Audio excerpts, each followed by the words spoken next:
had circumstances.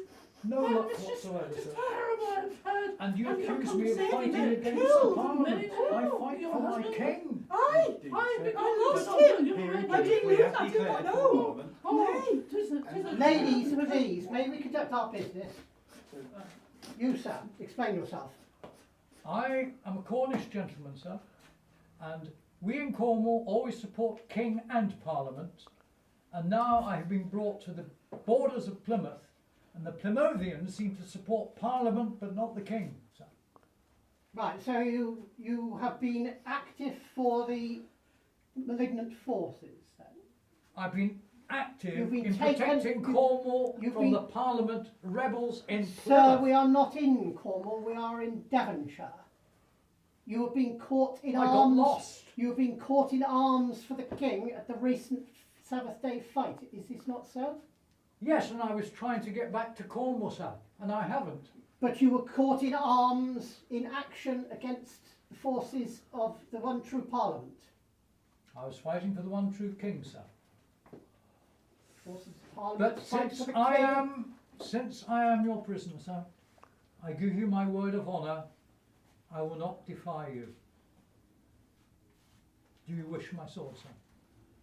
Yeah, as a gentleman, we will take your word for it. We trust you are a gentleman. I am, sir. Right. Well, Colonel Tregaskis, sir, is well known around these places. Right. I would like you to go to Colonel Wardlaw and to see if he knows anything about this man and what he would like to be done about it. Master.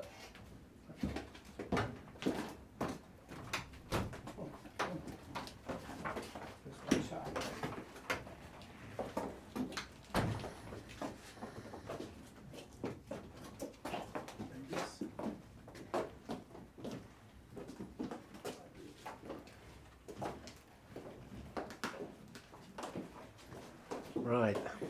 This is a period of Plymouth's history that for us was a bad time. Prince Maurice was around Plymouth with 10,000 soldiers. We were under strength. We had the forts, but we didn't have the manpower. We had the guns, but we didn't have a lot of ammunition. So what we did, we occupied, like I said, the forts. The Prince Maurice made a major attack against the LIPSON fort. Well, he came further down and overwhelmed the Lera Point work, and the Battle of the Sabbath Day fight was fought on December the 3rd.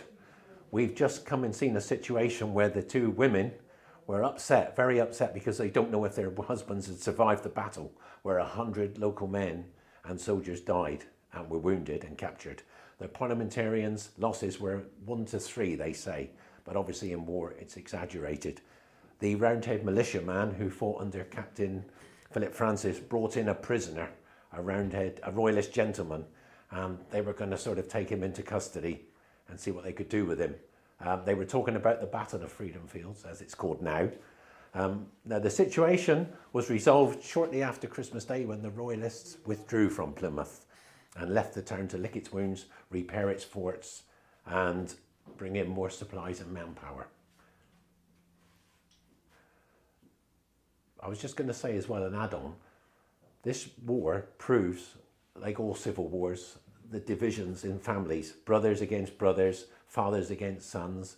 And a good example of this was a man called John Cloberry, whose brother George was in the royalist garrison at Plympton for later in the war. He was in the garrison at Plympton. His brother John was in Plymouth. Now George was killed during the fighting, and his burial record is recorded in St Andrew's Church. John, they said, was very upset by this and executed the two royalist Roundhead soldiers who killed his brother in action. That's a fantasy, it didn't happen. But John Cloberry went on to become MP and was knighted by Charles II and is buried in Winchester Cathedral. But it just gives you an idea of what the family situation was in Plymouth. A lot of parliamentarians had split their families. Some changed sides. Just before the Freedom Fields battle, the Sabbath Day fight, there was two men called Collins and Pike who betrayed Plymouth. They left their families and went joined the other side. This happened usually when the king's forces were very close and people changed sides. Sir Francis Drake's two nephews were Francis and Thomas. Thomas changed sides. So he was on the opposite side of his brother for a while, but he came back. It just gives you an idea what a civil war can do to families.